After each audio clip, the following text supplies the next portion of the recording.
Hi guys, this is Hirosaki. This story is all about what if Naruto formed his own pirate crew. Deep in the bowels of Impel Down, the world's most dangerous criminals are jailed and left to rot within 6 levels of hell. However, housed in the lowest level of hell, he is set free. Now, the last remnant of an old era has been set loose upon the world, but why is he so fascinated by ramen?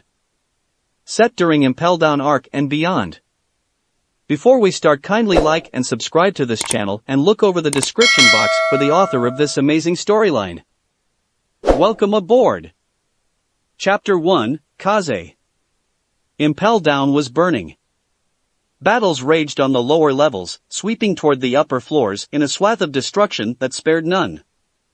Those still locked within their cells, the prisoners that were either too weak or beaten into such submission that the thought of escape had become outright irrelevant, remained. Unable to escape the roiling inferno that devoured prisoner and guard alike, these cowards perished where they lay, curled into a defenseless fetal position in their cells, still others, screaming their defiance in their last moments. From levels 1 to 6, chaos reigned supreme, save for one. He had been flung on his face and chained to the stone slabs of the stairway. His arms spread wide, were weighted with links so heavy, he could barely drag his wrists off the ground.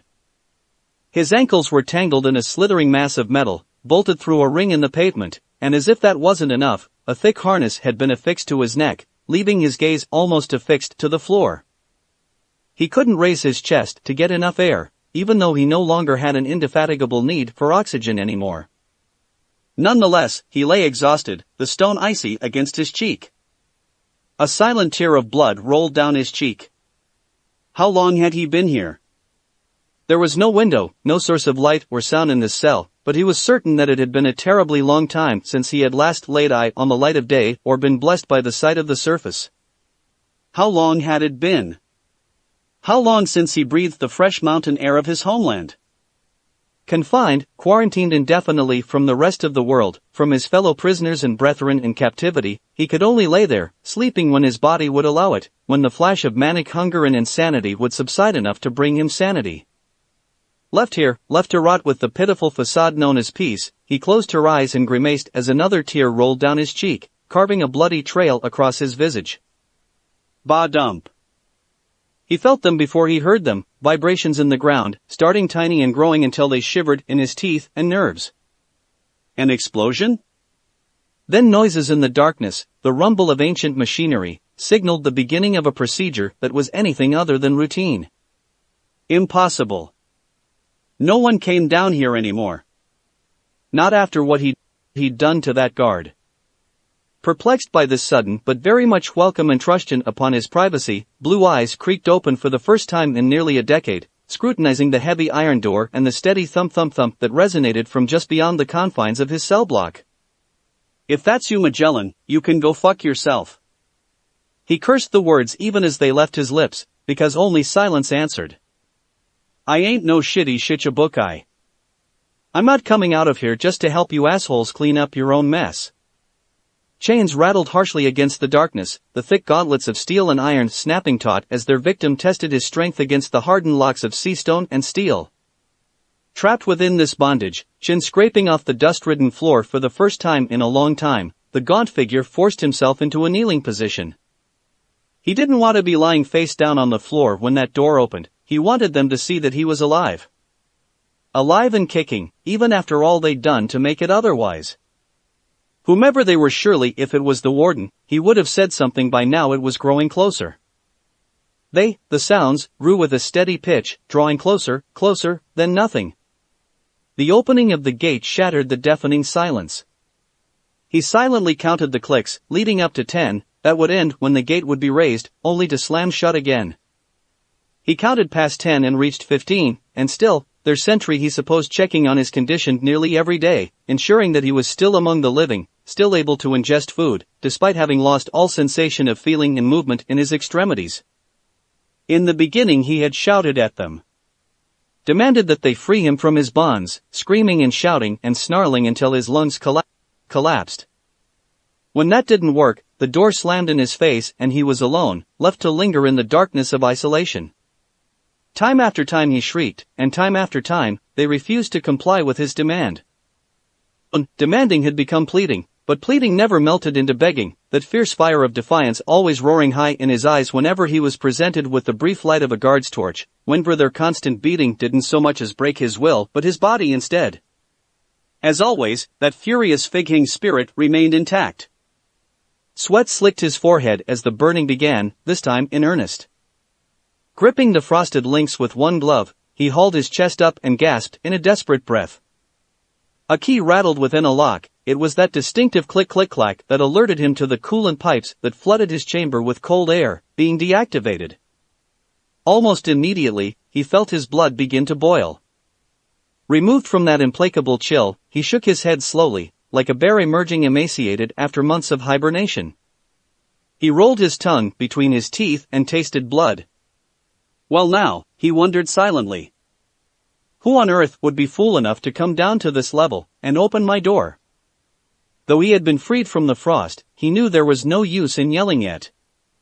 They were too far off and wouldn't hear him over the clamoring. Still, that burning, unquenchable thirst clawed at his throat, demanding release, insisting upon satisfaction. He gnashed his teeth and swallowed, the saliva doing little to placate the desert in his throat. The great and terrible desire for sustenance could be dulled, but never quenched by food and drink.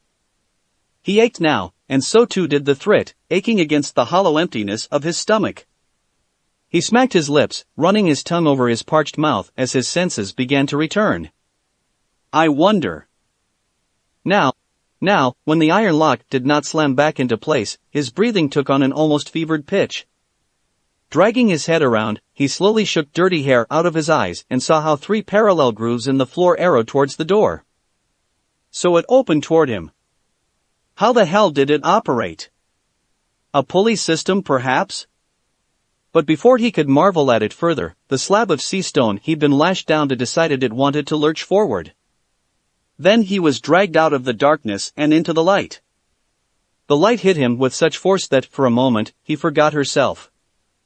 The sweating panic, burgeoned by the thirst, erupted from within him. He heaved himself up and roared, a terrible, wordless howl that shook him to the very core. Vast halls and invisible galleries swallowed it up. Fog hung in the metallic air. The gears that pulled his body forward clanged and groaned. Still, he swore, the muscles of his neck, arms, legs, anything and everything bulging as he strained against his restraints and bucked. You are the he who devoured that accursed devil fruit, no?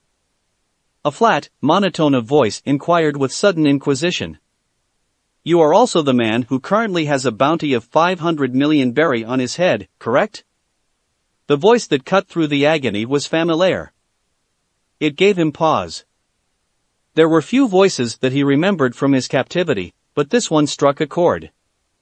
Somewhere deep within the foggy web of shadow and mist that had become his mind over the many months of his incarceration, he knew this voice. He'd heard it somewhere before. Where was it exactly?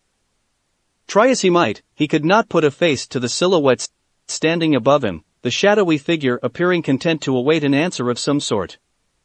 If I am? His voice was weak, it was a raspy, choking wheeze. Then destiny has need of you. His rescuer answered curtly. Surely you know this? Destiny? Has need of me? The prisoner cackled softly. Oh, that is rich. He shifted, testing his weight against the bonds, squinting with eyes hidden behind a jagged curtain of sandy blonde. Peering through the matted tresses of his hair, up at the speaker, blue became the most intense shade of scarlet, hidden beneath the crimson flush of his coat and harness. Shackled to the slab, unable to stand, he found himself staring into a pair of black obsidian eyes. Framed by an expression that was neither kind nor malevolent, he peered upward into an imperturbable visage. His rescuer returned the stare, as if he were inspecting a lump of worthless garbage, not a dangerous pirate who'd made a name for himself in the worst ways imaginable. The silence stretched between them before the latter yielded at last. Oh, all right, I'll bite. He spoke softly, painting a smile onto his face as he willed his body to relax. Just who the hell are you, team? My name is of no importance.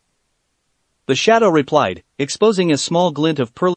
pearly white teeth in the otherwise imperturbable gloom. Even were I to tell you it, that information is irrelevant.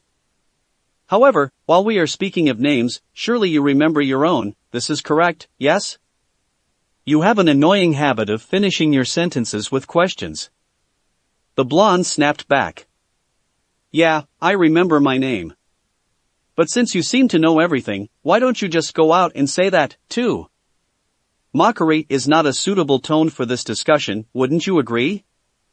The cowled figure was quick to abandon the smile, the smirk slipping ever so slightly as the cowl shifted to the right. Very well then, grandson of Edward Newgate. Shall we speak in a tone more appropriate for our audience? For a moment, just a moment, the face could be seen. Midnight black hair flung itself across a face in which twin tear troughs marred his features, nestled against those strange eyes of pure coal black. Slicked back to expose an angelic face, the man was clad in all white, an unmistakable but all too recognizable crest emblazoned into his cowl, furthering the suspicion that was staring at a deity of sorts. Newgate? Smoldering sapphire flashed in the darkness. That name, I discarded that name a long time ago. Was that a hint of strain in the voice just now? Besides, I'm not all that fond of these big battles everyone seems to be ranting on and on about as of late.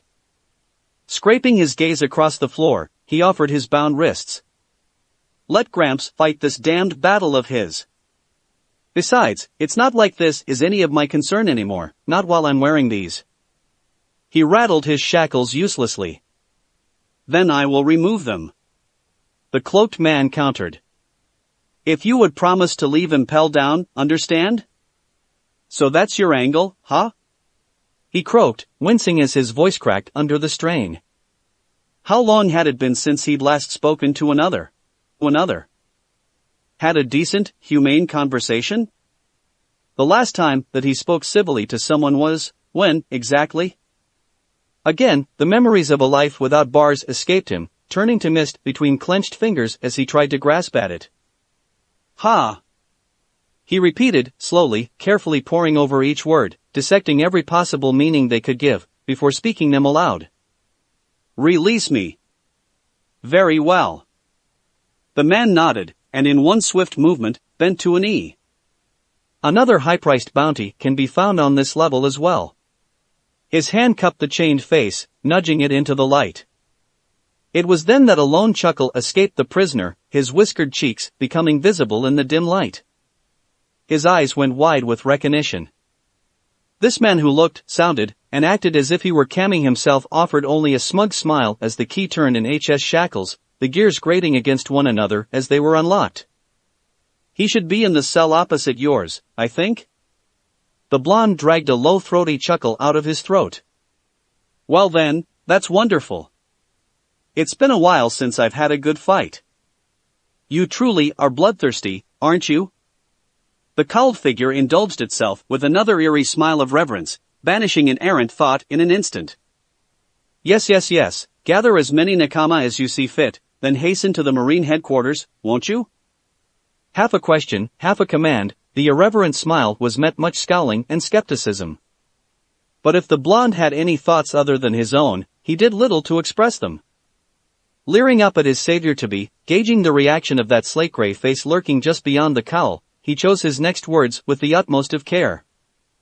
You actually want me to form a crew? He deadpanned. No way. Not gonna happen. The man smiled and broke the key off in the last lock. Surely you didn't think I'd release you for anything less. The man answered. I was hoping you'd release me just for the hell of it. The as of yet unnamed blonde countered. That earned a laugh from the masked man, who, having bent to tousle his hair, abruptly lurched to his feet. There was another sound now, the sound of footsteps descending the staircase that would ultimately lead them to the lowest level of Impel Down. Accompanied by much shouting and hee-hawing, the blonde grimaced lightly as the intruder tapped his head. Somehow, the gesture didn't feel at all condescending. Madara. The blonde blinked. You wanted to know my name, didn't you? The mysteriously cloaked individual smiled softly. Here, I'll leave you a change of clothes. That, and the fighting chance I've just given you, is all I'm capable of at the moment. We'll meet again soon enough, when the time is right. Oi. Fare thee well then, Uzumaki Naruto. In an instant, the coils of frozen chains burst apart, their tangled locks flying in every direction, skidding across the pristine white floor. Deprived of his restraints, the blonde flopped abruptly forward, his eyes glazing over with surprise and shock. But his body, quick to recover, was already in motion. Before the shattered steel could even touch the floor, a vicious gale swept across the floor of level 6, scouring the walls and floors with a mindless shriek as a veritable hurricane erupted within the spacious confines of level 6 and spattered against the walls and ceiling. Satisfied with the level of destruction he'd wrought, the former practitioner permitted himself a wide grin as he closed a hand into a fist. Say, old man. But he was already gone. All that remained of him were his garments, the white cloak, a simple pair of trousers, and the red-vested shirt that eerily reminded him a little of a kainu. Both proved to be empty when he nudged the pile of cloth them with the heel of his boot. Slightly perturbed that he'd been so easily ousted, Naruto bent at the knees, only to inexplicably straighten in a second, scooping up the garments. He eyed them for that instant, before he shifted, the tattered rags of his shirt slipping from his shoulders, removing his prison garb. It was worth a try. He scoffed. Oh well.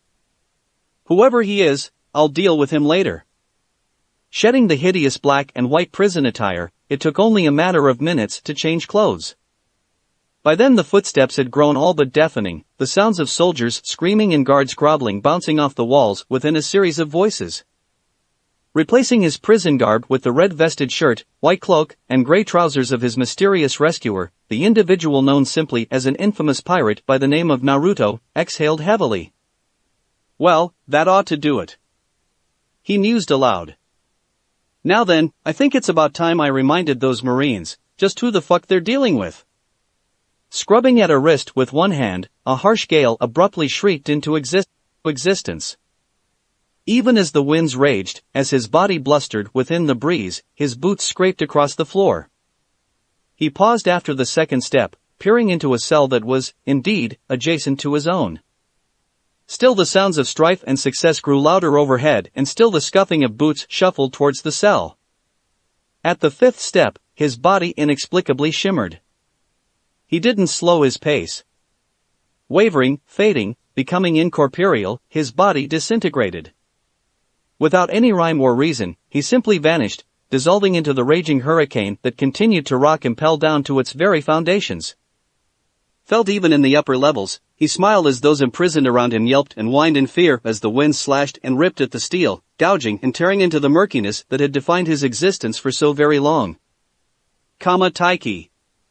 He hissed through clenched teeth, sound emerging from the nothingness. Suddenly, he vanished into the wind. Rather, he became the wind, a series of invisible sickles and destruction sweeping across the floor of the undersea gale. Battering back at the bars with a bestial intensity, the cage stood no chance before the force that besieged it. Creaking against the strain and the years upon years of rust it had accumulated, the iron was simply unable to stand against the sheer pressure of the vortex as it pressed against it and pushed it inward, harder, better, faster, stronger. In short, the iron bars stood absolutely no chance at all. BAKRAM. In a second, the shattered steel crashed to the ground around the frame that had once been the door. Materializing into human form once more, the newly equipped blonde rapped harshly against the door with the remnants of a steel rod. A harsh clang clang clang reverberated across the floor of level 6, earning fearful whimpers from those who lay still imprisoned here. When the incessant racket earned no response, he cast the pole aside, thrusting it into the gloom that surrounded the inmate's cell. Oi, bastard! He barked, shouting into the darkness. You alive in there? You're noisy. An unamused growl greeted him from the darkness. Wedged into the deepest darkest corner of the undersea gale, walled off from the other inmates, he heard the sounds of crashing thunder and smiled. Smiled as a series of blood-curdling screams did the silence justice, those who were damned and dying, filling the prison with a cacophony of mourning and wailing amidst the terrible battle being raged just above the upper levels. Slouched over what little remained of his cufflinks, he offered a mute blink as the latter thrust a key into the lock and opened the shackle on his wrist. "The kaze no mi." He spoke suddenly, regarding him through beady slits. "You're a Logia type, then." Naruto grinned beatifically. "Why, then who am I to lie to you, Nii-chan? Don't call me that ever again, you piece of shit." This was exactly how the two most powerful men in the world would act. They wouldn't be surrounded by bodyguards in some iron fortress, they'd be completely relaxed in the world's most infamous prison, an iron gale from which no prisoner had ever escaped since its founding. Suddenly, the scene was no longer peaceful, the area of their own choosing. They were both weakened from years of captivity, they had no defenses, because they didn't need any. "Then what should I call you?" Naruto stared at the man. He said nothing. For a moment he let the beast rise within. He had not lived through hell to be stopped by one man's impertinence. He would not be stopped. The feeling flew past determination to rage. The tattoo on his arm pulsated and he felt his arm tingle. The man stepped back, testing his weight against the wall for a hair's breadth of a second. Sprawled amongst the rust and rotten dust, tickling his nose with ivory tresses of death, a lone youth could just barely be seen. He lay there, content to watch, to observe and remember, to carve the torchlight into the annals of his memory and life after death, here within the prison of Impel Down. Smoldering scarlet seethed at the one who'd broken the lock, the one thing confining him to this place amongst the light, and what little remained of his patience, now stretched dangerously thin. Observing the aforementioned spectacles from the safety and shelter that his cell provided, he schlepped to his feet and tried to stand. "Uchiha Sasuke." Naruto stared at him and the words dried up. "Ah." His clothing was plain, the featureless white garb bearing only the slightest stain, a flecking of crimson across the collar. Frowning at this sole and singular blemish, the black-haired inmate reached for the scarlet spittle and dabbed at it with a finger, the digit coming away bloody. Clanking uselessly on his right wrist, the broken cuffs swung lazily back and forth as he dabbed his hands amongst the dew-soaked stone and dried his palm, diverting his attention from the quarry before his eyes. "I will remember that name," he murmured, the twin spots of crimson a veritable flare in the darkness, identifying themselves as some sort of stigmata or such. 3 tomo hung within those scalding scara of crimson and he made no effort whatsoever to blink before this implacable opponent. Pausing only to yawn, he reached for the broken manacle adjourning his right wrist, and snapped it in half as though it weighed no more than a leaf. He held little love for the cumbersome restraint, requested or not, they'd already proven their ineffectiveness when it came to combat. "What's your goal?" The one known as Sasuke began warily. "Power? Fame? Fortune? Oh, heavens no." Pretending to be chagrined, the blonde raises his hands in weak irreverence. "I'm an introvert after all, I'm not interested in any of those things." But, he paused, steeping both hands before his chin for what felt like an eternity to the brooding occupant of the ruined cell block. "If I had to name a goal, it'd be the utter collapse of the hideous infrastructure of corruption that both you and I know to be the world government." The silence was eerie. "Don't you have one?" Naruto asked, forcing joviality into his voice. "A goal? A dream, maybe?" If this guy was going to be his nakama, then he had to know his motives and aspirations at least. For a moment Sasuke didn't seem very forthcoming in that aspect, because the silence continued to stretch between the shade and the revolutionary until it outright suffocated. Naruto silently counted the seconds until the intruders would arrive on this level, reaching nearly 30 paces before Sasuke finally acquiesced, loosing an exasperated hiss. 30 paces. I don't have a dream." He began slowly. "I have a goal. Because I will make that goal a reality. There's a certain person I want to kill. That I'm going to kill. He's my older brother. He killed my family, he took my dreams and aspirations, and he crushed them beneath his heel, all in one night. That man, I will kill him. My family will be avenged.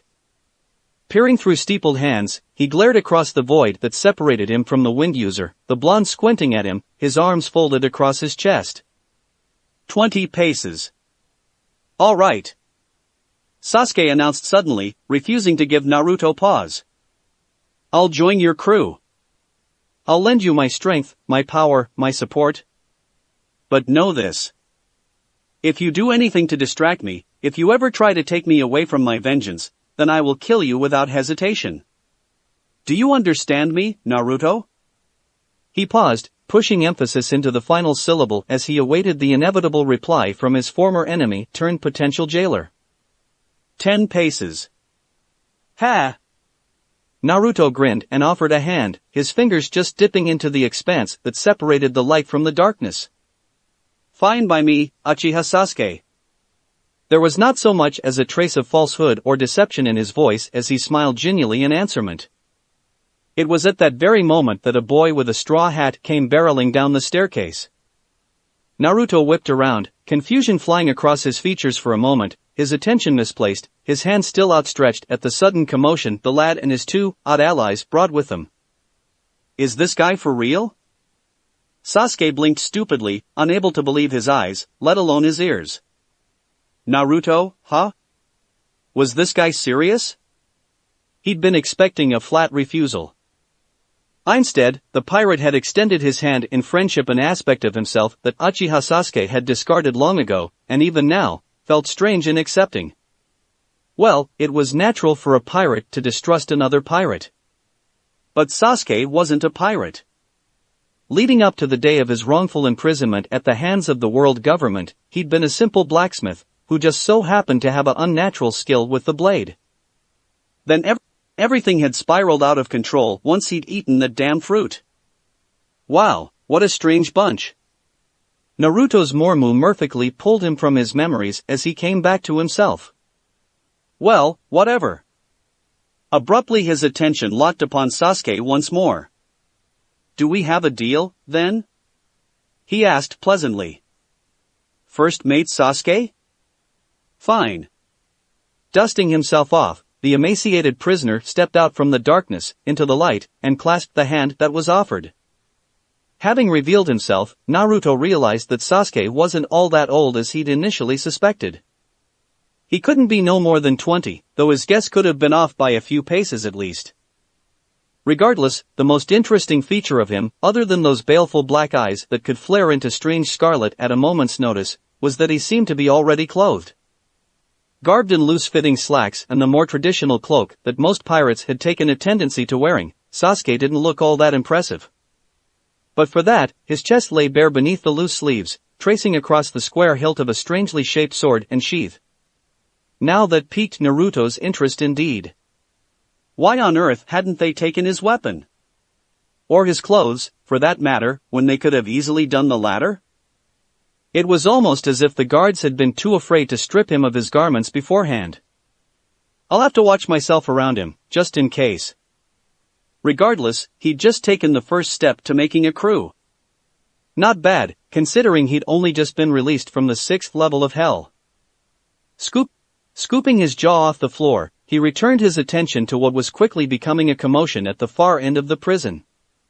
Sasuke followed his gaze for a moment and then dropped it, finding little to no significance in the boy who was screaming at the top of his lungs for someone named Ace. Naruto, however, blinked. Ace, huh? Huh? He frowned, abruptly noticing the straw hat the boy wore. Wait a second, that couldn't possibly be. I take it you have a plan to get us out of here?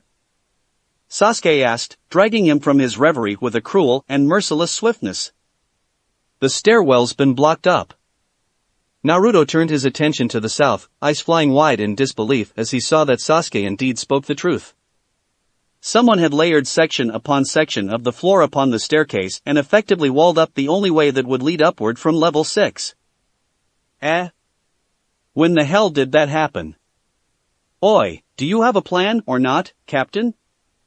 Sasuke persisted, stressing the word captain with a slow deliberateness. Haven't you been paying attention to anything I've been saying? Naruto swallowed as he realized what Sasuke hadn't, that they were effectively trapped on the lowest level of Impel Down. To open the grate would release the sleeping gas. Even if he did manage to blow all of it away with his wind, was there no guarantee that the guards wouldn't just pump more into the prison? Naruto's sweat dropped. Actually, I was hoping you'd already come up with one. What? Sasuke gawped. Idiot. How on earth can you possibly be so? If you guys want to get out of here, set me free. What? Sasuke whirled, his hand instinctively flying to its sheath upon his sword. Who was that, just now? The voice had come from one of the nearby cells, and now the rattling of chains beckoned both of them. Exchanging a wary glance, the duo approached the bars. Sasuke frowned, peering into the blackness as they awaited some sort of reply from the mysterious stranger. The steady sound of breathing could be heard from just beyond the bars, but putting that aside, virtually no sound was produced. And why should we do that? The Uchiha frowned, heedless of Naruto's silence. Freeing someone like you would only impede our progress. I can create a hole in the ceiling. The voice cackled, its owner carefully hidden just behind the bars. What do you think of that, brat? Naruto remained silent for a moment, absent-mindedly noting the Straw Hat Boy and his two companions had finally taken notice of them. Furthermore, the arrogant inmates had captured their attention as well, and now, they approached the bars of the cage. Naruto grimaced for a moment, trying not to recognize the lad, rather, his attention was focused on that gleaming golden hook that glinted in the darkness. Only one man had that hook. Crocodile. For the first time since his release, Naruto's face broke out into a wide grin. Unfortunately, the Straw Hat Boy chose that very moment to say the exact same thing, and his was an all but murderous scowl that adjourned his face. Irked in turn by the sudden interruption, Naruto scowled anew, his attention fixated upon the boy. Blissfully unaware of the other's identity, immediately a terse standoff resumed. Hey, I was talking. Naruto growled dangerously. Know your place, squirt. Well, so was I. The boy snapped back. You know yours, idiot. Who the hell are you, huh? Naruto's left eye twitched. Other than some damn kid with a death wish, that is. Name's Luffy. Straw Hat answered defiantly. Who the hell are you? Luffy? Naruto repeated dumbly. Wait a second, Luffy as in Straw Hat Luffy? The kid with that big old bounty on his head? What, your name is Luffy, too? Luffy tilted his head in vehement protestation. Hey! That's my name. My name isn't Luffy. Naruto roared, a sudden gust of wind ejecting Luffy from their standoff. Deprived of his balance, the captain of the Straw Hat Pirates flew. Literally. He lost control of his already flailing form and was sent tumbling head over heels before he finally crashed into the southern wall. Rather, he would have, had he not rebounded at the last instant, his limbs stretching an impossible length as he ricocheted across the hall and came flying forward at an obscene speed. Whoever you are, I don't have time to waste on you. He hollered. If it's a fight you want, I'll finish you off in one blow. Gomu no. Shit. Naruto gawped, dumbstruck as the fist thundered toward him. He is a rubber man after all.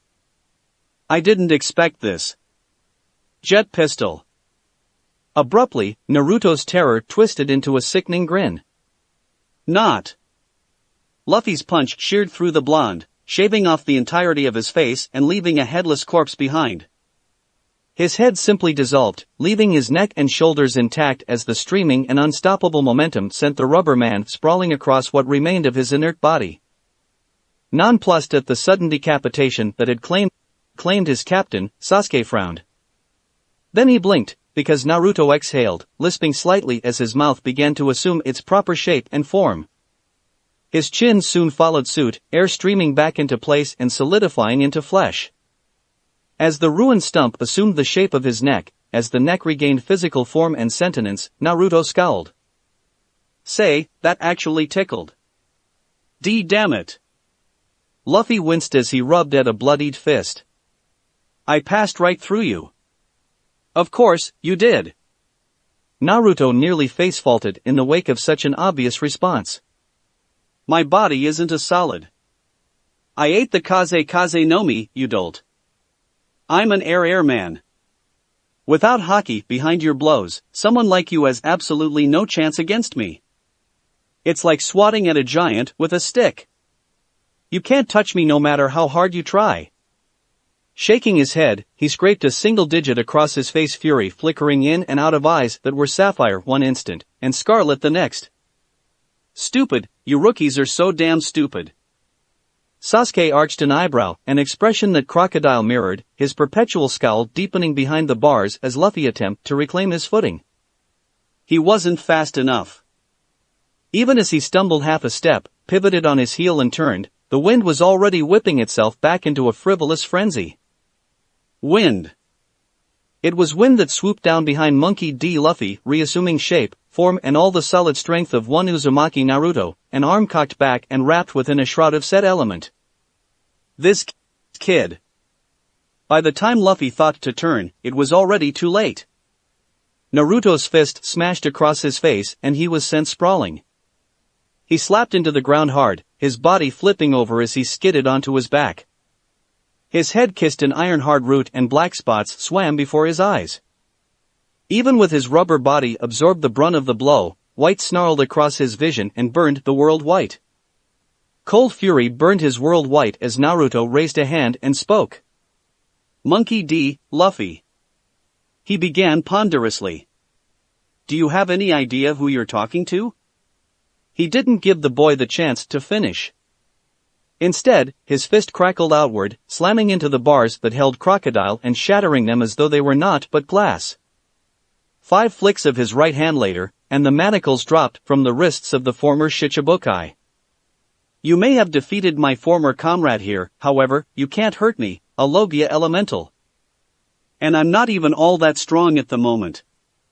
That being said, just how on earth do you plan to deal with the other admirals at Marineford, Straw Hat? I don't care. Luffy shoved past him. Get out of my way. I'm going to rescue Ace. Naruto pushed back and Luffy landed ungracefully on his ass. You're the one in the way. He breathed, glaring down at the Paramecia-type fruit user. Leave the battles to the big boys, rookie. Follow us out of here, and you'll just be deadweight in the end. What was that? Luffy stiffened, his skin prickling as Naruto loomed over him. I'm in the way? You're in my way. I have to save Ace, right? Naruto interrupted harshly. You don't want him to be executed, right? Luffy paused. Oh, of course I don't want him to die. Ace is my. Naruto wasn't having any of it. Straw Hat. He announced flatly. I've no love for Portuga's D. Ace, but I'll cooperate with you for the time being.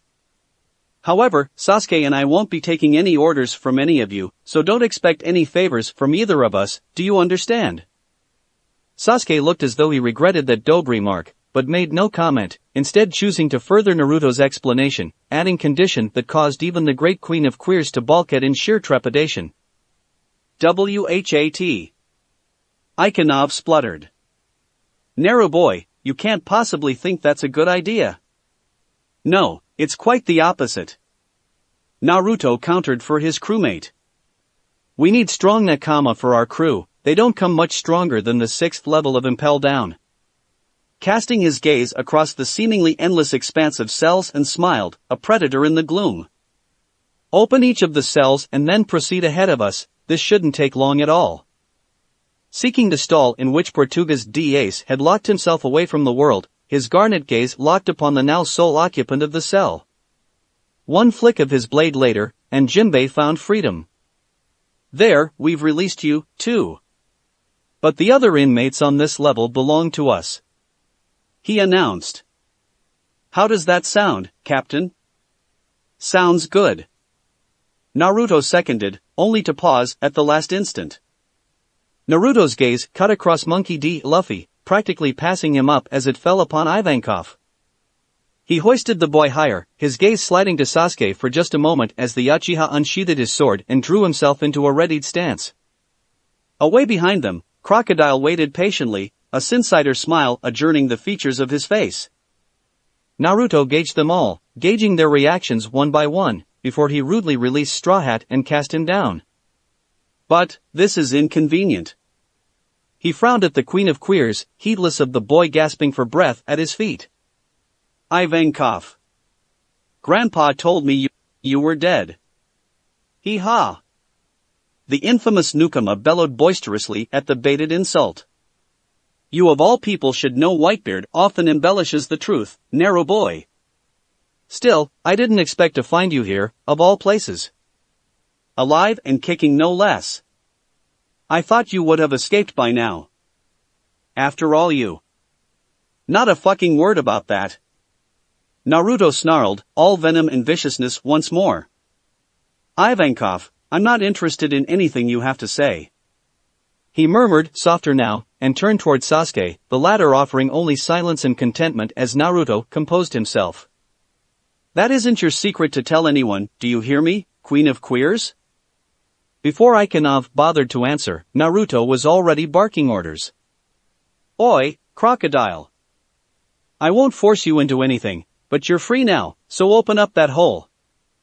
I've had enough of this eternal solitude for one lifetime, and I don't plan on having another. Pivoting on his right heel, he seized the defiant Luffy, hauling the fuming captain to his feet and glared at the impertinent youth for a moment longer before finally releasing him. Get out of here. Eh? Are you deaf? I'm telling you to open the hole and go on ahead of us. He swept an arm outward as the sound of explosions grew ever nearer. You said you wanted to save your brother, right? You'd do anything to save him, right? So don't just stand around here, you no good dolt. Get your ass moving. I can handle Magellan by myself. Ivankov blinked. But via no his poisoned will. Do absolutely nothing. Naruto tittered softly, his gaze sliding to Sasuke once more. Compared to my abilities. It was at that exact moment in which the staircase exploded. There they are. A stern voice shouted. Don't let them escape. Well, fuck me sideways. Naruto grinned into the smoke. Seems we've got company. Smoke sprayed across the stairwell, sweeping away the remnants of the sleeping gas.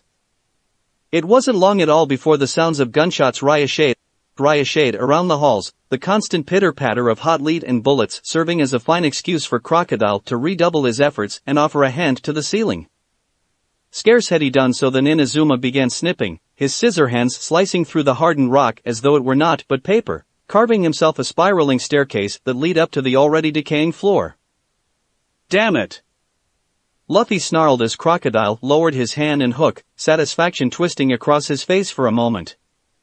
We'll settle this later.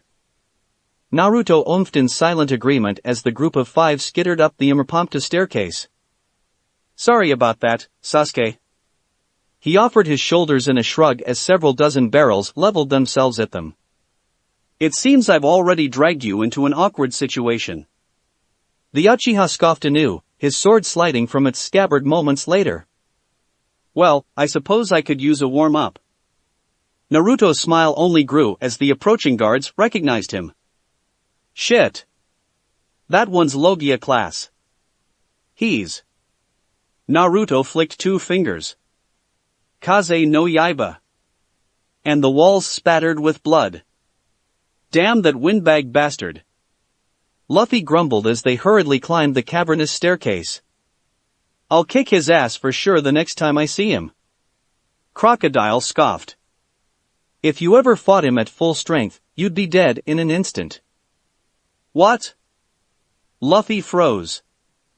It was as though his soul had been stripped naked and all the darts in the world had flown and sank into it at once. He struggled for breath. Hyperventilated. He looked as though it were the end of the world and he would cry, scream, and roar all at once. But he did neither, his visage upturned upward in nameless disbelief and confusion as Crocodile leered at him. Disgust etched into his every feature, he watched his words wrap themselves around the rookie's mind, twisting his confusion into disbelief, and his disbelief into mindless stupefaction. What makes you say that? Crocodile didn't even flinch. This kid back there was that Whitebeard's own flesh and blood. Crocodile offered his shoulders in a mute shrug. He's Whitebeard's grandson. Chapter 2, Sonata. Magellan was mad. It was practically impossible to tell just by looking at him. His eyes were only slightly wider than normal, his impossibly toxic mist only somewhat more visible from within clenched teeth, his eyes slightly wider beneath his disheveled cap and bangs. His shoulders were squared a bit more than normal as he folded his gloved arms across his wide stomach. To anyone else in the room, he would have looked unaffected by the sudden announcement that ran through the halls of Impel Down. What did you just say? But Vice Warden Hannibal wasn't anyone else. Only 3 beings in this entire universe had spent more time around the warden than he had. And 2 of them were dead now. The third, Shiryu, was currently locked away from all of society of level 6, where all of the chaos was currently coming from. That being said, the news had gone through mere moments before, an instant before they'd lost all contact with the guard station on the 6th level. Now, his eyes darted back and forth between the stoic figure at the door and the dumbstruck form of their captive, one Portuguese DAs, who flinched as yet another tremor chased them up the automated lift. Whoever was down there, they were hard at work tearing the prison apart. Luffy, Ace choked back a breath. Part of him chuckled inwardly at the scene. He had known that there would be chaos whenever Luffy was involved with anything, but... What do you mean? Uzumaki D. Naruto has been released. Magellan's bellow conveyed all the disbelief minus a tiny trickle of elation that Ace himself was experiencing. That's impossible. Who was it? Who was the imbecile that allowed him to be released? I'll have his head. Having his little brother waltzing around on the 6th floor might just be enough to get the warden's blood boiling. Send all guards to level 6. Meanwhile... Luffy stumbled 3 steps forward, nearly losing his momentum for a moment. He dodged and twisted, sweeping aside a nearby guard, Bluggery, anything and everything in his path as they rose up the staircase that would eventually lead them to freedom. He stared ahead, as far as his eyes would allow him to see. He could barely hold himself still. He bled from a dozen immeasurable wounds, and his head throbbed and still, he looked ahead. That guy back there, he's... It's true. Luffy narrowly avoided the tooth-filled maw of an Arctic wolf as he turned to see who had spoken, the like of a blue fist momentarily filling his vision. The blow swept harmlessly past him, colliding with a hapless soldier and splitting the poor cretin's lip in a spurt of blood that sprayed crimson viscera upon the both of them. Luffy didn't even feel it. I didn't know he was being held here. Jinbei continued solemnly. But his presence might be just the boon we need. As if in reply, another distant murmur rippled through the Foundation, furthering imbuing the weight within his words. As of right now, Naruto-kun is the only one capable of defeating Magellan. Oi! Luffy gawped. It took all his willpower to hold himself together. Another chamber of his heart compressed as he waited for the merman's inevitable reply. Running right now was like drinking liquor while hungover. It scratched and burned at his lungs, and though his feet threatened to leave the earth still he flung himself ahead off the others. Unbelievable. Poison or no, that Doko bastard had nearly killed him on one occasion. Now, somewhere in this prison, there was a guy who could actually defeat him? We won't have to wait long, Strachan. Ivankov announced abruptly, his unusually large cranium filling the rookie's visor for another instant as they continued their ascent toward the stairwell that would eventually lead them back to level 5.5, aka the infamous land of Nukama. A ways ahead of them, Crocodile cackled mirthlessly. He's coming up after us. Even further down. Around them men were dying horribly. Some were strewn across the floor down, splayed in a pile of twisted limbs, others lay dead, with no indication of what had killed them. And still the lone guard assailed the wall with his fists, weeping and sobbing and spitting, all semblance of sanity already long since lost to him. His hands were bloody stumps, ruined, but he never, ever, stopped. Many had been killed by one means or another, but some had been scorched with fire or exploded. The walls ran red with their fresh blood. The gate had been blown apart during their entrance, and two figures were wading through the dead and the dying. One of them paused, checking for survivors, scouring the filth and grime with what could only be considered as sheer disgust and disdain. Blood began to dribble from his left eye. Blood amongst the carnage and chaos.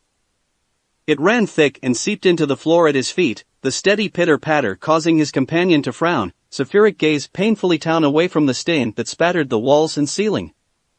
Tears of blood, perhaps, almost as if he were weeping for those perished within the once pristine prison. His companion knew better. Sasuke, he began slowly. That's enough. The Uchiha smiled and said nothing. Sasuke. Naruto repeated the warning. They can't even stand up. And still the wails of the dead and dying did not diminish from the 6th level of Impel Down. Sasuke. They're scum. Sasuke growled in sudden reply. Just like him. And they're in the way. They were in the way, that is, until a geyser of heat swept down the hallway and consumed the cobblestones. Slow and inexorable, tendrils of flame, black flame spawned themselves from nothingness and crept across the floor. Dragging itself into the depths as though seeking shelter from the light, it sought those already dead and those still dying, and made no distinction between the two. Trickling down the staircase with an eerie precision, a low reverberation began to build on the lowest level of the infamous jail. Despite all Naruto had seen, he was thunderstruck by the horror unfolding before him. Gasping, choking, gagging, each of them eventually died. Eventually. Wreathed within a thin sheath of black flames, whomsoever suffered the fire's touch began to burn. And they burned slowly. The flames crept across the guards, the stones, the walls, and even the stairwell, consuming all that lay outside the cell block. All those who remained inside their cells were spared a grisly fate, yet forced to watch and witness the demise of the guards who had been their tormentors for so long. Nearly 5 minutes after the blaze began, it finally ended. Uchiha Sasuke sheathed his sword and then, only then was the black maelstrom truly extinguished. All that remained of the patrol were the ashes. Dust to dust and ashes to ashes, so did they return to the earth. With the last tongue of flame flickering into nothingness, the prisoners finally seemed to find their voices. One more, having taken note of the destruction these two comrades had wrought, and shuddered. Granted, he was at least partially responsible for the bloodbath, but this was unprecedented. Well, he began slowly. That's quite the nasty ability. Guess it's a good thing that you're my nakama, after all. My technique works only on the weak-minded. Sasuke amended brusquely. Someone like you has nothing to fear from such a paltry illusion. Sweeping a hand across his face, the twin pinpricks of crimson doused themselves, vanishing with the subsequent lighting of a torch. Naruto spared the black flames a baleful glare. That's not what concerns me. Sasuke smirked. Wondering what kind of power that was just now, are you, Captain? Naruto inclined his head mutely. Well, if we're going to be comrades, I suppose I can tell you. Sasuke gestured to the flames, extinguishing them as his fingertips reformed from the flames. You understand that there are 3 types of devil fruits, correct? He continued at his captain's nod. Paramecia. Zoan. Logia, my ability is all of these, and at the same time, none of them. You see, much like the Kaze no Mi, this particular fruit is ultra-rare, and it wasn't easy to find. It's called the... What the fuck are you guys doing? Sasuke choked aloud, irritation flaring across his features and making him fierce as he spun about. That depends. He scowled. Who the hell's asking? I am, dipshit. Came the immediate reply, a pitched, feminine snarl, growling out from a ways behind them just beyond the bars of a nearby cell. Now answer my question. Bathed in the dim glow that the torch provided, a pair of hazel eyes were revealed. How the hell did you two break out of your cells? Whomever lurked within that terrible void, they seemed to be incapable of keeping quiet. Much to Sasuke's dismay, Naruto proffered the torch from him and edged forward. That's for us to know and you to never find out. He countered. Damn you and your riddles. The reply caused both boys to cringe as if they were children. Just answer my question, you damn fucker. Naturally, this left Sasuke less than pleased. Why you? A hand thrust itself before his face. Oh, boy. Naruto shifted, an amused chortle leaving his lips. Flattery will get you nowhere with us. Brushing past Sasuke, he approached the nearest cell steadily, nonchalant in his approach. Switching the burning torch to his right hand, he reached into his belt and exposed one of the many key rings they'd taken from the guards. He jangled them. But perhaps these might? He offered slyly. This earned an unamused hiss from beyond the bars. You no good piece of. The keys. Some nameless inmate whined from somewhere across the room. Hey! You! Let me out! Let me arg! You roozy eye! Sasuke murmured, annoyance flitting from his features. We'll get to you when we're good and ready. Dripping with blood and derision, his hand lowered half a centimeter, banishing what appeared to be a thin yet translucent column of light. A spear. Sasuke blinked and then it was gone, drawn back into the sleeve from which it had come. He blinked again, tasting the metallic tang of that which was burning flesh. Suddenly there came a wet squishing sound. Nagarg! A man howled as the stream of translucent energy retracted with a wet slurp that could not be mistaken for anything else. What the hell, ugh! The like of which could only be made by punctured flesh. A dull thought accompanied this thought, the sound spattering across the cells and shattering the silence. Suddenly, men and women were frothing at the bit. Screaming, shouting and shrieking, they demanded attention, whining and weeping for their freedom. It was impossible to ignore. The very ground began to shake, quivering as the prisoner began stomping their feet and rattling the bars of their seals with whatever lay within arm's reach. It was an incessant din. Let me out. Yeah, me too. Me. I'll join your crew. Please. I'll do whatever you want. Naruto's eyes flared wide. All of you, shut the hell up. Miles across the cell block, prisoners slumped into a boneless heap. Foam still gushed from some mouths, eyes remaining glazed, lifeless. With just a single glare, all those without willpower had simply passed out without a word. Slouching over one by one, nearly half the inmates of the northern cell block collapsed where they stood. The rest, chosen few who somehow managed to keep their wits about ramen and stay conscious, were instantly quelled. The silence was eerie.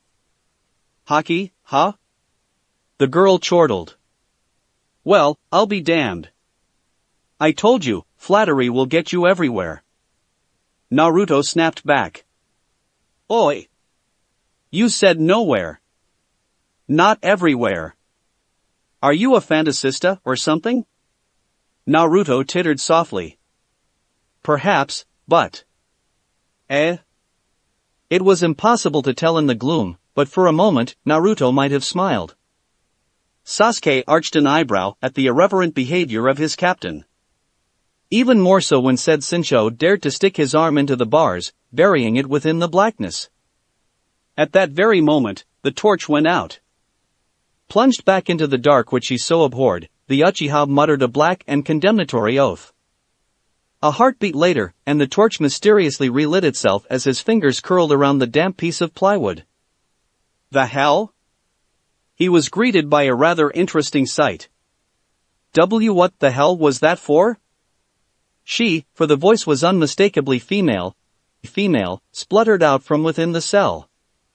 Don't just do weird shit like that.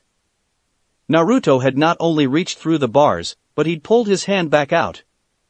There was no mistaking the hand which he held, nor the way in which the prisoner's fingers fisted against his own. In an instant it was over, the moment forever lost. Whomever lay within the cell shrank away from the light when he approached, his sensuous exasperated sigh confirming his suspicions as he withdrew his hands from the bars, his shoulders slumped against further intrusion. What the hell is he up to? He wondered into the gloom.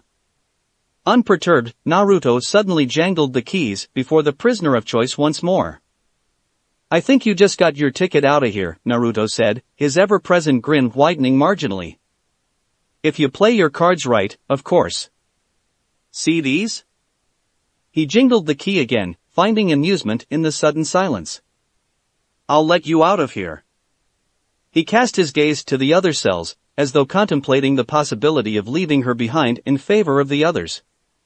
If you promise to release everyone that is housed on this level, that is. If not, then. The silence was deafening. Oi, what was your name again? The voice asked after some pause. Uzumaki Naruto. Naruto answered readily, much to Sasuke's dismay. Idiot. Don't go telling everyone who you are. Eh? Naruto blinked. But she's a lady, right? As a gentleman I have to introduce myself first. Tayuya. Eh? Both boys blinked, startled by the sudden revelation of their prisoner. She answered. She laughed, it was a deep, throaty sound. Naruto, huh? Firm and tart, the owner of the voice abruptly neared the bars. Well now, I've heard that name before. A pair of almond-shaped eyes leered out at them, framed by frayed tresses the like of which they'd never before seen. Scarlet. Her hair was a deep, piercing scarlet, as matching the color of the blood on her hands. The blood of the prisoners, Naruto realized, as he recognized this scent, the unmistakable odor of fresh blood. Sasuke frowned. Why did the name Tayuya sound so familiar? You boys wouldn't happen to be breaking out of here, would ya? She asked. Quite. Naruto's grin was matchless in its intensity. Interested? Wait a second. So? What if I am? She snapped at him, pushing herself into the bars. You're not just gonna let little ol' me out of here for free, are ya? Sasuke frowned, because something was wrong. One moment she'd been all but vehement about staying now. Don't open that door. Naruto turned the key into the lock. You weren't listening to me at all. Sasuke shouted. Don't just go releasing her without an answer. Yes. Seconds after the fact, a petite figure slipped daintily through the bars. Freedom. For a moment, Sasuke couldn't help but admire her. She was short, yet lithe, her curves almost boyish, but her smile was all woman. She moved like a woman who knew what men liked and knew she had it. The starving, greedy part of himself stirred at the sight of her for a moment. Just a moment. It was enough. He'd never even thought about women until he'd been locked up. Before Impel Down, it seemed he'd barely spared a thought for anything else. Now that he was out and regaining his strength, that old Sasuke was coming back. Lovely. He'd already allied himself with a pirate, and now, he wanted to fuck the first girl he saw. Once, he would have been shamefaced at such a thought, once he would have thought a lot of different things. The irony of it made him smile grimly. Tayuya saw the smiled and smiled back. For someone who had been locked up for Kami knew how long, she did look fantastic. Scarlet spilled down her shoulders, framing a perfect, porcelain-white face that probably hadn't seen the light of day for many a month. Likewise, she'd somehow kept her original garments, the blood-red dress slim cut to her slim body, the dress torn at the sleeves in blatant disregard for fashion, ornate groom ties up the back, and a long expansive leg exposed that was certainly not traditional but welcome nonetheless. It was completed with a stylish vest emblazoned with the traditional skull and crossbones, doubtless a Jolly Roger of sorts, into which her undeniably pert. Oi, my eyes are up here, Kono hentai. Shit. Sasuke coughed under his breath, raising his gaze too late. Naruto was there to greet him with a broad grin the size of a buster call ship. Tayuya wasn't quite as accommodating. Any vestige of fatigue vanished instantly. She laid eyes upon him and frowned. He touched a hand to the hilt of his sword, prepared to draw in an instant. Aki. 5 seconds later, Uchiha Sasuke found himself nursing a swelling red handprint on his left cheek. Naruto exchanged a glance between the two and laughed. Feeling better? Much. Tayuya groused. Thanks. I needed that. Ah, you're welcome. Naruto grinned cheerily. Here, give me your wrist. I'll unlock your other shackle. Thanks. Tayuya smiled all too sweetly. I'm grateful. Dobe. Sasuke facepalmed from where he lay. Are you even listening? What was that, emo boy? Tayuya hissed. Sasuke made a small squelching sound. And nothing. Didn't think so. Rubbing at her wrist as the last shackle came free, the redhead offered an unamused snort. Say, Naruto, right? She paused in the rubbing of her wrists, sparing the latter a devilish grin the likes of which rivaled Lucifer himself. Thanks. She clasped his wrist and shook once before the blonde could hope to respond. I owe you one for letting me out of there.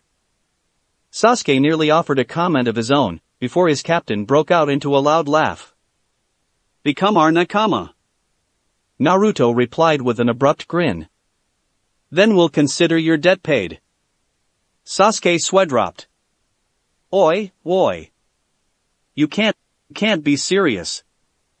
Tayuya's expression became dour. Why on earth would I want to ally myself with you guys? Dusting herself off, she peered upward at them, torn somewhere in the middle between intrigue and annoyance. Che. She snorted at last. Don't go thinking that my debt to the two of you is that important. I'd sooner throw myself back in my cell than work with two strangers. Naruto and Sasuke exchanged a terse glance at that. And Naruto was smiling. Are you serious? Sasuke took one look in the eyes of his Sensho and he knew Naruto was set on having the flamboyant redhead in their crew. We know next to nothing about her. Furthermore, in case you haven't noticed, we don't even know how high her bounty is. Bounty schmounty. Naruto shot back. I don't even know what your bounty is and I extended my hand to you. I think we can make a bit of an exception for her, too, right? Sasuke eyed him cryptically for another moment. What's your bounty? He asked Tayuya. 400 million berry. Tayuya announced, albeit with a bit of pride. What about you, emo boy? Oh? So you're only worth 400? Sasuke snapped, thumbing a finger toward his chest as Naruto arched an eyebrow. Is that all? Try 450 million and 500 million, bearer combined you dolt. Naruto had the wherewithal to offer a small smile in condolence, but Sasuke's expression was painted itself of pure scorn. And from the look of it, Tayuya was absolutely furious. Tayuya scowled and he could tell she'd never thought of it. Combined, their bounties exceeded hers. It wouldn't take all that much effort on their part to lock her away again, either. Well, she wasn't a rookie pirate. Because she clearly wasn't thinking like one. Sasuke watched the expected flash of confusion fade, twisting into a white-hot spark the like of which he knew all too well. Fuckers, she grumbled beneath her breath.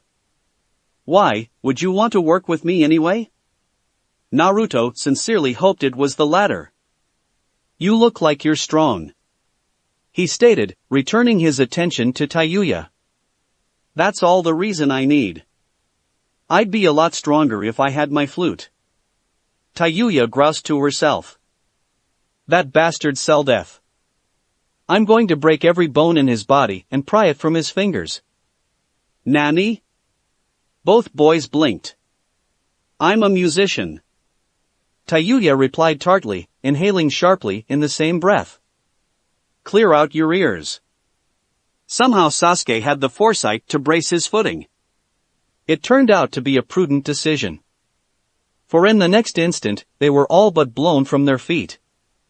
Naruto winced as a series of gashes obliterated the upper half of his torso completely. What the hell? Buffeted by an invisible pressure, the Uchiha barely managed to clamp a hand on either ear as a high-pitched shriek reverberated off the walls and ceiling, momentarily deafening all the inhabitants of level 6. Tayuya was screaming. She screamed and shook her chains at the ceiling as if it were a symbol of every inmate's impotence and despair. She screamed at the very moment that the prisoners fell still. Naruto answered. Sugoi. He laughed aloud into her shout. Show us more. As if released by that sound, the winds roared. Lightning crackled across the floor, summoned by sheer friction of force at work, and the light painted Naruto black against the pseudo-sky. Black clouds swarmed in. How was that possible? And rain lashed down as cracks spread across the walls and ceiling, split by the force of her scream. Wait. She did have the force of a scream, but she wasn't screaming. Tayuya was laughing. She was laughing, crying, defying the lightning, her hair waving at the heavens as though it were conducting a wild chorus of rage. Screams arose from the cell block as never before. Tears shining in her eyes like stars, she began reciting a dithyramb of longing and loss. Abd a wind kicked up off the plinth. She sang a threnody to them, a dirge for the hope of a better life. The words swirled with the wind, and not a few inmates felt that not only the winds but the spirits of the murdered were gathering to her voice, rising with the cadences of vengeance. So you've eaten a devil's fruit. Sasuke scowled. I should have known. Not just any devil fruit. Naruto frowned, thrusting an arm outward. Sasuke, this is Dash. Demonic Sonata. She announced suddenly. Korushimi no Karasu. Chorus of Damnation. What on earth is this pressure? With a sudden snarl, Tayuya dissolved. Naruto faded from existence in that very same instant, leaving little more than a breeze in his wake. With an ear-ending shriek, a huge ball of light caromed off the ceiling and slammed into everything. Exploded. Tayuya smugly wrenched her mouth shut an instant later, subsequently reforming herself and banishing the baleful scream. Warily, Sasuke unlocked his wrists, the banshee snarl still ringing painfully in his ears. Surely Naruto had to be in a similar state, he mused. But as he returned his attention to his accomplice, he bore witness to an even stranger sight than Tayuya's ability. Naruto's eyes were sparkling. You're perfect. He crowed. Absolutely perfect. One instant he was standing across from her, a trickle of water leaking through the cracked ceiling and spilling across his face. In the blink of an eye he lay 3 feet away. Sasuke followed his gaze with genuine amazement as the blonde picked himself up off the floor. Patting himself down off dirt and debris, he too was nursing a swollen cheek. Say that again. Flushed from head to toe, Tayuya lowered her still steaming palm. I dare you. Unlike Sasuke's previous encounter, Naruto just laughed it off. Tayuya, was it? Naruto inquired, struggling to a sitting position. I've made up my mind. You're going to be our musician. He dropped into a crouch and bent at the knees, straightening his body until he managed to bring himself upright. Our nakama. Once we get your flute back from cell death you'll join us, right? Sasuke turned aside, feeling both jealous and guilty for it. Be baka. Tayuya spluttered. Don't say freaky stuff like that. Sasuke couldn't help it, he felt just a twinge of sympathy for his captain. Give it up. He said to Tayuya. There's no stopping him when he gets like this. What? Aghast, Tayuya could only whisper. You do owe us. Naruto pressed. And if I say no? Naruto grinned. You must really like the warden, huh? Tayuya blinked. What the fuck was that? Naruto kept grinning. Oi, I said. Naruto sat up. Logia or not, if you stay here, Magellan's going to get you. He dropped his voice. You don't stand a chance against him without our help. He grinned his foxy grin and the flamboyant redhead felt her face flush anew. Come on. Let's work together. In an instant he stood before her. His hand was extended. His smile genial. Everything about him radiated kindness and assurance in a way she hadn't known before. Nay. He offered his hand. Why, you don't know about my abilities? And those would be? Sasuke asked. Are you retarded or something? Tayuya exhaled heavily. I ate the Oto no Mi. Sound itself is my weapon. I can kill entire armies with my voice alone. She closed her eyes for a moment, and for that moment, in the darkness, a small shiver ran through her shoulders. Just being near me guarantees your death. It's the kiss of death. Why can't you retards comprehend that, huh? Die? Naruto tilted his head. Aren't we dead if we stay here? Sasuke reciprocated the action. Baka! Tayuya shrieked. Both of you. If you're going to be that way, you better not make me regret this. Eh? The smooth skin of her cheek brushed against his scruffy, whiskered one. Her hair filled his nostrils with the clean scent of delight and disbelief. She hugged him fiercely, the notes of strong hard arms joining with supple firm stomach and back, joining with the pure feminine softness of her chest pressed against his, making a chord of perfect acceptance. Her hands locked around his cheeks and clamped down. Something warm and moist brushed Naruto's lips and immediately pulled aside. Sasuke blinked as he too received a similar gift. The sudden lilplock altogether quick, fleeting and hardly enough to be made recognizable before the petite redhead yanked her lips away. Naruto choked aloud in confusion. Nani? There. Tayuya blushed, shamefaced. Immunity. And now we won't have to worry about the two of you dying now, will we? Before either male could even begin to voice their protests, she pushed past them, the ring of keys swinging from one fingertip. By this point, the water had already begun to pool at their feet. In a matter of hours, what had once been a great undersea gale would be little more than rubble if the leak was not soon patched. Of course, as they add the long hallway of cells, that was the furthest thought from the mind of our three heroes. Nice to meet ya, boss. Tayuya forced a sneer when Naruto's expression turned questioning. Now, what do you say we blow this joint? She swung the keys depreciatingly back at the blonde, the latter snatching them up before they could be lost in the rapidly pooling water. Eyeing the cell block filled with clamoring inmates, Sasuke only smiled. I couldn't agree more. Chapter 3, Mist. Magellan was furious. Nay, he was beyond furious. He was enraged. His was a rage that seeped from his very bones, a fetid, fermented fervor that grew stronger and fouler with every step. Poison seeped from his every pore, splattering across the staircase as he descended to the innermost depths of Impel Down. Ordinarily, he would have used the elevator and arrived there immediately, had it not been disabled by the very insurgents that besieged his beloved prison.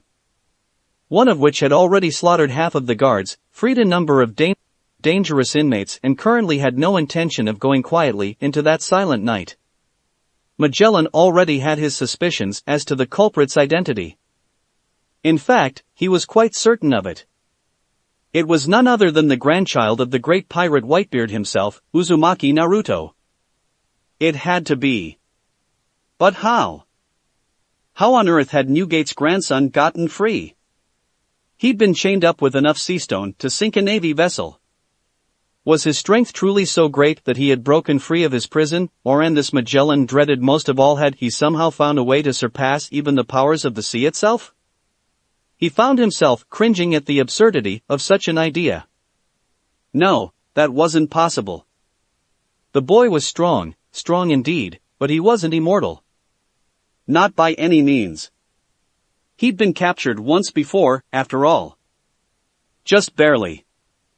Now, as he felt the great undersea gale quiver beneath his feet, Magellan began to realize the true extent of what he faced, and in doing so, he realized his peril. This was not some sodding drunk who couldn't control his own power or hold his drink, as he hadn't when he'd first been brought to the prison. This was the grandson of Whitebeard that he faced. This was a titan, a god amongst men. He wielded the power of the heavens itself, and years of captivity had likely tempered his resolve even further. Who was to say that he'd not somehow honed his powers in the deafening silence of level 6? Who was to say that he did not possess some measure of his grandfather's strength and ability? While it remained to be seen, the likelihood that he possessed or might eventually inherit the powers of the Gura Gura no Mi was a frightening one. Unchained, the boy just might be stronger than Magellan was. Just like that, it began to sink in for him. Was it possible for the children of devil fruit users to inherit abilities that were not their own? No one knew who Shirohide's son was, whether he was alive or dead, and, for the moment, that didn't matter. What did matter was the fact that Shirohide had an heir. The man who was said to have competed with Gold Roger himself had a child who was capable of succeeding him in his old age. If he escaped his captors, that is.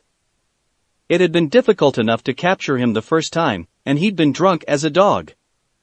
Even then, it had been no mean feat to capture Whitebeard's only known offspring.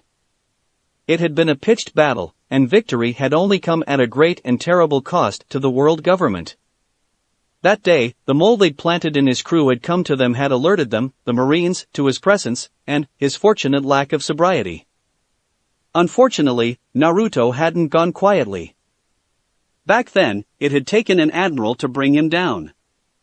Back then, he'd taken out score upon score of Marines, even going so far as to critically wound Admiral Akiji, before they'd finally had sea stone shackles slapped on him. He was strong. Of that, Magellan had no doubt.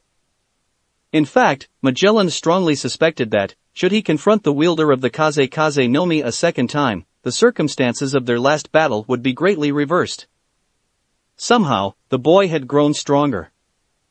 Even here, on the stairs leading toward level 2, he could hear the tormented shrieking of his men. It was a hideous, gut-wrenching sound.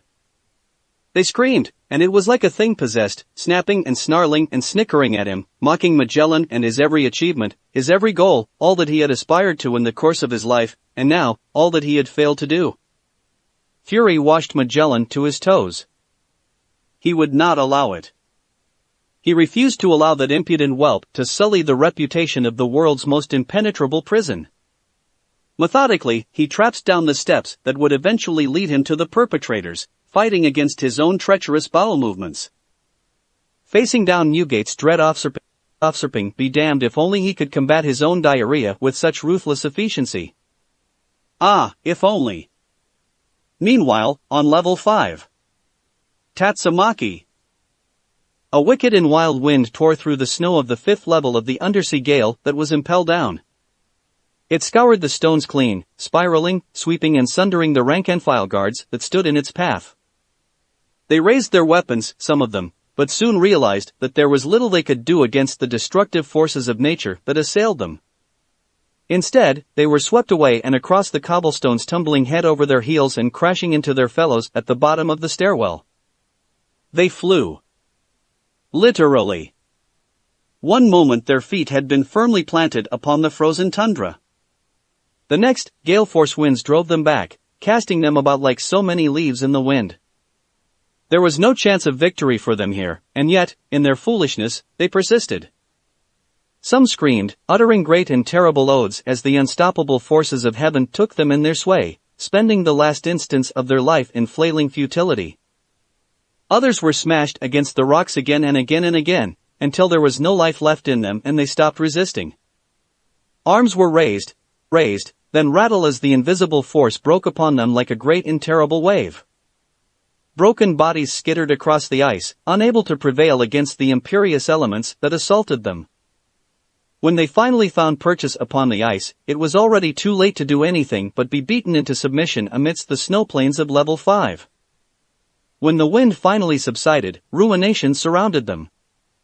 It was the calm amidst the storm, A calm that did not last all that long as the trio moved on to the next contingent of guards barring their entry to the cells that they sought. The unlucky few that managed to survive the initial surge soon found themselves wishing they hadn't. A terrible keening sound split the silence between them and the dark, causing their eyes to wither and their ears to bleed as a terrible threatenity wedged itself into each of their minds. One by one they went mad, one by one they toppled, left to splatter across the floor of the prison, each of them, like so much refuse. The ice split beneath this supersonic peal, dragging the unwary to their doom. Any that had survived that, well, let us say that Uchiha Sasuke was a great deal less accommodating than his traveling companions. He flicked his wrist, once, twice, then thrice, and many that still drew breath abruptly did so no longer. Some fell, their heads lolling unnaturally to one side, broken. Others tried to evade his blade, but they were far too slow. Still others managed to survive long enough to bring their weapons to bear, aiming, tracking him with their rifles, only to meet a similar if less grisly fate. It was a massacre. There was no mercy given. No quarter offered. Whomsoever dared to bar their path was summarily cut down, be they innocent or guilty. I'm not in the best of moods right now. He murmured, his words little more than a whisper. If you attack me, I won't show any mercy. And a moment later a dozen black-fletched flames pierced the man's heart in recompense for his temerity. He fell, still burning, gagging and gasping and groveling as he burned from the inside out. Before such a sight, the guards quailed in their coats, helpless to anything but watch. Watch as their fellow guardsmen died, watch as he was slowly devoured by the slow-burning flames, his screams falling abruptly short as the blaze reached his lungs, turning them and the rest of him to ash. The Uchiha turned, regarding those that remained with a blood-red iris. To stare into those eyes was to stare into the face of death. To stare into his eyes was to stare back at the gruesome creature of bone and fire that loomed over him like a second skin. Well, it certainly didn't inspire confidence now, did it? Sasuke raised his blade and the burning skeleton complied, mimicking the move as if it were its own, wielding its own weapon of blazing violet violence. Sasuke waved the blade about ponderously, as if testing its weight, then scowled. I'll say this once, and once only. He began slowly, drawing out every syllable. Run. Run. Away. Now. If you don't, I'll slaughter you, each and every one of you, captain's orders be damned. The captain in question coughed at that remark, but it was already too late. The Uchiha's bloodlust was palpably obvious. If these men did not flee, then they would die. Most likely they would die whether they fled or not. The latter remained to be seen. I said beat it. Sasuke snarled. Hi! The guards squealed as one, bolting over the drifts with such speed that it left one to wonder why they had not fled earlier. Within seconds, they were well out of sight, leaving little more than a cloud of dust in their wake, much to the amusement of the Uchiha. Not so much for his companions. Naruto, garbed in a warm fur cloak, stomped a few yards through the snow, shuddered from the cold, and frowned. Regardless, with their retreat, level 5 was clear, for the moment. Damn it, Sasuke. Naruto moaned loudly. You overdid it again. I mean, I'm glad you didn't kill them all, but the keys, man. You could have at least taken the keys. How are we supposed to open their cells without the friggin' keys? We cut them open, of course. Sasuke said, thumbing his katana's hilt. What is it with you and the cutting, huh? It's what I do. Sasuke said simply, as if this somehow explained everything. Remember? Naruto sighed. Honestly. Naruto was exhausted, filthy, and hungry. He and Sasuke, along with Tayuya, had thoroughly explored all the cells leading up to level 5. Amongst them they discovered a fair share of infamous criminals. Most of them lay face down in the ever-growing pool of water. The last one had a dreadfully irritating ability, but they had been dealt with much like the others, and now they too joined them in the blissful blackness of sleep. Now, after a short stop at level 5.5, they had come here, at last, to level 5. It was here that he'd hoped to find their next crew member, but, thus far, most of them seemed to be either frozen, unwilling to leave their cells, and, those who had, well, they hadn't lasted through initiation. Which of course, left Naruto several crew members short of a crew, and very, very, displeased. He still wanted a cook, a navigator, a shipwright, a sniper, a doctor. Oi, oi. Before he could further imagine the potential grandeur of his would-be crew, the sound of chattering teeth dissuaded him from his own imagination. He turned, half expecting, half dreading that another pack of wolves had come out of the forest. Instead, he found only Sasuke and Tayuya, the former seemingly unaffected by the cold, the latter wasn't faring quite so well. Are the two of you quite done? Tayuya hissed through chattering teeth, wrapping herself tightly within her own fur jacket. I'm freezing my tits off out here. Now there's a sight I'd like to see. Sasuke snorted, silently bringing up the fact that he alone had elected not to wear winter gear of any sort. In fact, he hadn't even changed his attire since they'd returned to level 5.5. Much like the rest, Naruto and Tayuya had immediately chosen heavy fur coats for themselves, and both had bemoaned the lack of warmth ever since they'd reached the 5th level of the prison. Not Sasuke. Fuck you. Tayuya snapped back, flushing. You dickless prick. You'd like that, wouldn't you? Sasuke retorted snidely, taking no small pleasure in his vicious reply as the flustered redhead darkened, cheeks and all. After that, Tayuya fell strangely silent and would speak no more on the subject, leaving the unlikely duo to press on in deafening silence as she pushed on ahead of them. For a moment Naruto held a small fear that they might lose her in the blizzard, as she dipped in and out of sight. Thank the Maker for her flaming red hair. Alright, I can't believe you're dressed like that. Naruto said at last, desperate to breach the impenetrable void that stretched between the three of them. Aren't you cold? Not at all. Naruto gawped. Not even a little? Sasuke shook his head. Nope. Why? It's thanks in part to my ability. A trace of pride entered Sasuke's voice. My cursed fruit renders me immune to the cold. So it keeps you warm, is that it? Naruto drew closer, sensing a story behind Sasuke's answer. That's why you haven't said anything? No, actually it. Yes, Tayuya pushed between the two of them before Sasuke could elaborate further. Sasuke is big and strong. Now, if you're done stroking your ego, Uchiha, I think I might have found what we were looking for. She stormed off again before either could protest, an annoyed look on her face. Above, the wolves howled plaintively, drowning out her plentiful expletives and other oaths that would make even a hardened sailor flush like a schoolgirl. Both boys blinked as the unamused redhead laboriously clomped up yet another drift, and imperiously pointed into the distance. Shrugging, they had little choice but to follow her down the rise and up again.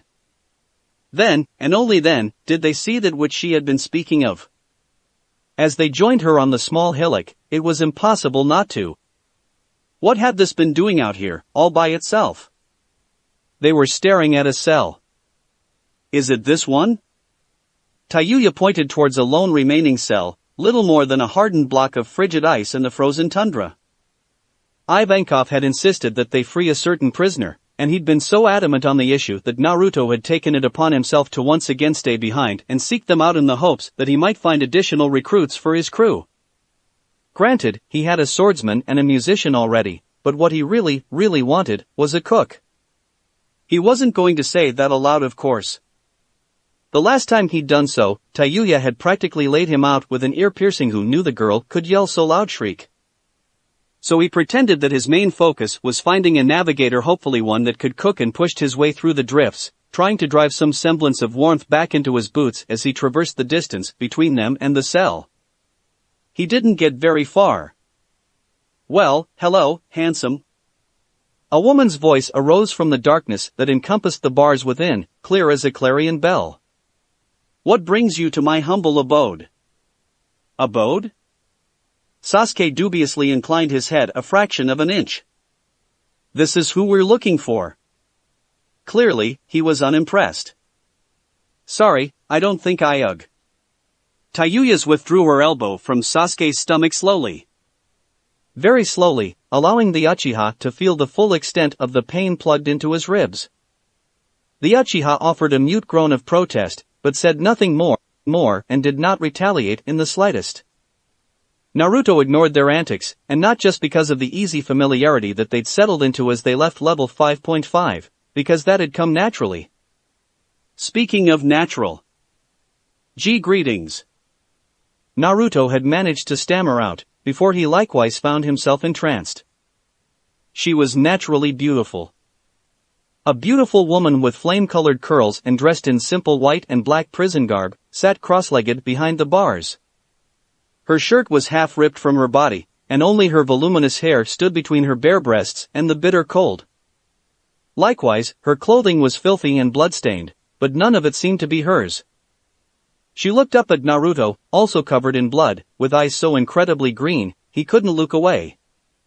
She waited patiently as the blonde struggled to regain control over himself, his eyes his mind, and still, she peered at him, staring with wide orbs of brilliant jade hidden behind the bright orange tresses of her hair. It sounds like Ivan-san is causing quite the ruckus out there. She smiled thinly. Has he finally sent someone to break me out? You know Ivankov? Naruto asked, stunned. She laughed, it was a soft, chiming sound. Leaning forward on her haunches, she regarded the newcomers with thinly veiled amusement, an emotion that gleamed within her green eyes and set them a-smoldering. It took all of his strength to tear his gaze away from hers, and then, like a siren's call, her voice dragged him back. Do I know him? The woman laughed. I'm his little sister. Of course, I know him. Everyone's sweat dropped. Sister? Ivankov had a sister? Unsurprisingly, this was difficult to believe. When the term Ivankov's sister came to mind, the mental image they'd conjured was, not this. Not this graceful waif of a creature that sat before them, patiently awaiting their judgment. The results were. And for what possible reason should we want to release you? Tayuya scowled. Just because you're the sister of that queer, it doesn't guarantee anything. Tayuya! Naruto cried out in disbelief. You can't be serious. Look at her. She replied. She'll only slow us down. Sasuke nodded his agreement. I hate to say it, but she has a point. If this woman doesn't have any skills, then why should we bother to bring her along? Because it's the right thing to do. Naruto insisted. We can't leave her here. And why not? Tayuya asked sharply. Give me one good reason we shouldn't just leave her here. Naruto paused, taken aback by the lack of anger in his comrade's tone. Because she'll die. That's your reason? Tayuya spat scornfully, the saliva already frozen before it reached the snow. She's probably totally useless. Could you please not talk about me as if I'm not here? The woman's voice settled upon them like a gentle mist, doing little to settle their frayed nerves, but demanding their attention all the same. And do not treat me as if I am some worthless wench. Her voice hardened abruptly, her teal gaze no longer softer, but hard and piercing. Apparently, this woman was not as weak as they had been led to believe. Not in the slightest. Inexplicably, her gaze fixated upon Naruto. You there, boy? She began sternly, abandoning all manner of flattery. Unlike these other two, you seem to care for my well-being, do you not? Eh? Naruto blinked rapidly, suddenly aware that she. Well, yes, I suppose I do. Then I have a proposal. Proposal? Naruto didn't like the way she'd worded that. What sort of proposal? Those eyes of jade softened, somewhat strangely. There's a certain ingredient I'm searching for. Ingredient? Naruto blinked. What ingredient? One that exists in the new world. The woman explained. It's been my dream to find this ingredient. Unfortunately, I cannot accomplish this goal while I am imprisoned here now, can I? She shook her head dismissively. No, of course not. Therefore, my proposal is this: free me, and I will be yours, so long as you let me search for this ingredient, as I please. What? If you set me free, I will render my services to you. The way she said services caused Tayuya to frown. Services? What possible services could a harlot such as she hope to offer other than the obvious? Surely Naruto wasn't considering allowing her to join them solely for that, was he? If so, then clearly, she'd overestimated him. A trickle of doubt wormed its way through her thoughts. Perhaps she should have stayed in her cell after all. At least it was warm there. At least it was safe. At least there, she didn't have to watch while Naruto fawned over the slut. Wait. Where the fuck had that come from? Wait, what kind of services are we talking about? Sasuke interjected, unknowingly saving Tayuya from further embarrassment. I'd at least like to know what you are capable of before we consider taking you alone. Well, I offer much. The woman began. But if you're wondering about my skills in combat, then let me assure you, I am more than capable of defending myself. I appreciate your sentiment, however. Against Sasuke's stuttering protestation that this was not what he had meant, she continued, I'm handy in the kitchen too, if I do say so myself. If by service, you wish to inquire of my culinary skills, then. Just a moment. Naruto shouted, over the blizzard, his eyes wide and gawping. Did you just say what I think you said? Yes? You can cook? Naruto all but drooled. You can cook food? Sasuke groaned. Great, I don't suppose you can prove it now, can you? Tayuya face-faulted, both at her own stupidity and the woman's response. Why, of course darling. She smiled benevolently. I've eaten the kiri-kiri no me. A harsh gasp went up at the mention of that. But if Mai Terumi was at all concerned by the sudden scrutiny, then she did precious little to show it. Instead, she steepled her fingers together and leaned forward even further until the bars finally prevented her from risking the wrath of the frozen manacles binding her wrists and legs. Still, she was almost close enough to touch, and certainly close enough to whisper. Simply put, dear boy, I'm a mist woman. Ah. Naruto inhaled sharply, and Sasuke flinched as if he'd been struck. Of the three, Tayuya alone did not react. At least not verbally. Her eyes hardened and became stony, an expression most unfitting for such a beautiful vixen. Sasuke noticed this, but said nothing. Despite the mild animosity that he bore her, he did not feel that it was his place to force his opinions upon a fellow crew member. Even one was contemplating the many means by which she might kill their captain. She comes! Naruto declared loudly, utterly oblivious to all that had just occurred. And that's final. Truly? The woman asked. Truly. Naruto laughed, such was his joy. But who are you, exactly? My name is Mai Terumi. The woman said with a smile that could melt ice. It'll be a pleasure serving you, Captain. Naruto felt his cheeks darken. Why yes, well, good, that. He waved at the cage of ice which entrapped her. Now, stand back. Well back. She complied. He flicked his fingers, once, twice, thrice, and the bars to her cell shattered like so much broken glass. Seconds later, her now sundered shackles fell to the wayside. Gawping, the woman flexed her fingers, watching them move and form a fist, then unclench again. She smiled. She laughed and her shoulders sagged, as if she'd been relieved of some great and terrible burden. Naruto, was it? She gasped between breaths. Thank you. 1,000 times, thank you. You've no idea how much this means to me. With his help, she found her footing. As she stood up, she attempted to keep her tattered shirt together, much to Tayuya's dismay. It was hardly possible. Naruto removed his fur coat and put it around her shoulders, and Tayuya felt her face burn when the woman did not comprehend his actions. Instead, Mei stared at him with confusion and tried to get away from his cloak. "There's no need," she began slowly, perplexed by his actions. "I'm quite warm already." Please," Naruto insisted, trying to ignore the thin line of blood leaking down his nose. "I insist." He could feel Tayuya's gaze, such was its intensity. It bored into his back and threatened to turn him to stone. Should he turn to face her? Should he attempt to offer some manner of explanation? Best to keep silent, then.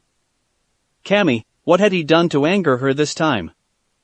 Reluctantly, Mei allowed him to close it around her, and, unlike Tayuya, she did not blush, nor did she look away. Ironically, Naruto found himself staring. Not at her eyes, but at her neck, at how gracefully it flowed into ample cleavage only barely concealed by the cloak. She seemed like such a delicate creature. How had she survived, alone and all but forgotten amongst the frozen tundra? And why was she smiling so suddenly? "Oh. Well now, aren't you the charmer?" When he raised his gaze, Mei was suddenly a great deal closer than he remembered her being. "Lending your coat to a lady." She paused, tilting her head as she regarded him amidst the snow. She reached out and silently ran a slender finger from his exposed bandages up along his chest. His skin shuddered and shivered where she touched, and he gulped. It was the only sound, save for the braying of the wolves in the distance. And yet their faces were only inches apart. Naruto was breathing heavily, every breath wafting past his lips in a thick cloud of steam, and he was beginning to regret his decision to forego his cloak, but still couldn't bring himself to look away from her. Even her smell was intoxicating, like a rare flower that only bloomed in the darkest gardens. Despite all the time that she must have spent in that cell, she was enticing and sweet without being cloying. "You're kind of cute," Mei whispered, and Naruto felt his cheeks burn. Her very touch suffused him with warmth, a warmth that drove the chill from his veins and left him twice refreshed and energized. It was as if it were a warm summer day that enveloped him here, not a bitter frigid winter contained within the world's greatest prison. She breathed, and her breath was a good deal warmer than it should have been when she finally spoke again. "Say, you wouldn't happen to be married now, would you?" "Eh?" Naruto gaped, the moment forever ruined in his eyes. Sasuke snorted, such was his disbelief. "What?" Tayuya shrieked. "What kind of question is that?" "The kind of question a woman asks a man." Mei replied matter-of-factly, pausing only as an afterthought. "Oh, I'm sorry, is he yours?" "And no." The redhead spluttered defensively. "Not at all." "Oh." Mei blinked. "Pity. He's quite the catch, though if you ever wanted him, I'd be more than willing to share." Tayuya felt her entire body darkening, a deep, cherry red. "Absolutely not." "Well, we could always fight for him if you really want." "I'm not fighting you." "Ladies," Naruto whined, "can we, please not discuss this? Here? Now? Ever?" He shot a plaintive glance toward Sasuke, but the Uchiha was already gone. Moving on ahead of their little group, shaking his head and muttering incoherently to himself all the while, he paused only when the cries of his captain grew desperate. Tapping the hilt of his blade across his shoulder, he offered an exasperated sigh and came about. "Captain," he began, choosing his words carefully. He knew well when to avoid the wrath of women very carefully. "I hate to interrupt, really, I do, but shouldn't we be on our way now? We're going to fall behind Ivankov and the other escapees at this rate."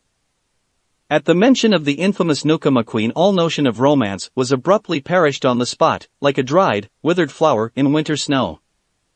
"Oh, that's right," Mei murmured, as if only now recalling it. "I wonder how Ivan San's been. Perhaps we should go after all." "Yes." Shuddering, Naruto wriggled away from Mei before he could be ensorcelled further. Right away. It could be noted that he practically sprinted from Tayuya and Mei, or was that just his eagerness to escape at work? Regardless, he'd soon outdistanced even Sasuke himself, leaving the rest of his crew hard-pressed to follow, let alone keep pace with their determined captain. Tayuya slapped a hand to her forehead, and willed the last remnants of a blush from her face. Men. And that was only the beginning of Naruto's troubles. That's it for this reading. Hit like and subscribe for a free ticket pass going to the different worlds of anime fanfiction. Looking forward to having you on board again.